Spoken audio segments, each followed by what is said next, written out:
Hello sa lahat, especially sa mga bago kong followers.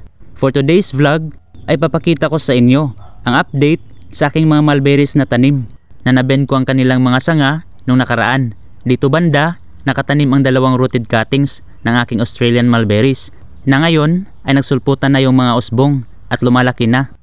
Sa ngayon ay mas nagiging dark green na at healthy ang kanilang mga dahon. Magpo-pruning ako kapag nagiging matured na yung mga tumubong usbong. Bale magtitrim ako ng mga sanga at tatanggalin ko lahat ng mga dahon. Ito yung pinakamagandang paraan para mapilitan na palabasin ang bunga ng ating mulberries. Sa pag-usbong nito ay magkakaroon ng mga bulaklak na nagiging bunga. Ang kagandahan kapag nagtanim tayo ng mga fruit-bearing trees o di kaya ay berries ay marami ang makukuha nating benepisyo. Nakakain natin ng mga bunga at ang mga dahon naman nitong mulberries ay pwedeng ipakain sa alagang mga hayop. Ang iba naman, ginagawang tsaa. Nakakatulong din sa ating kalikasan ang pagtanim ng mga punong kahoy para malabanan natin ang climate change. Ang mga puno ay nagbibigay sa atin ng natural oxygen.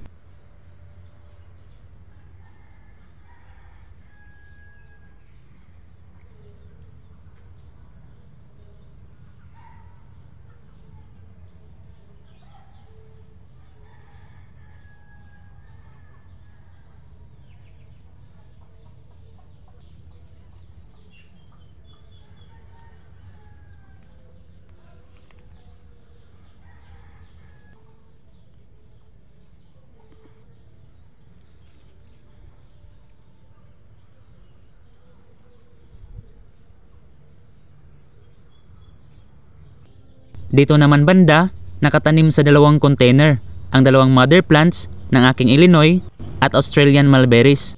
Nabend ko na din ang mga sanga nito at narito na ang update.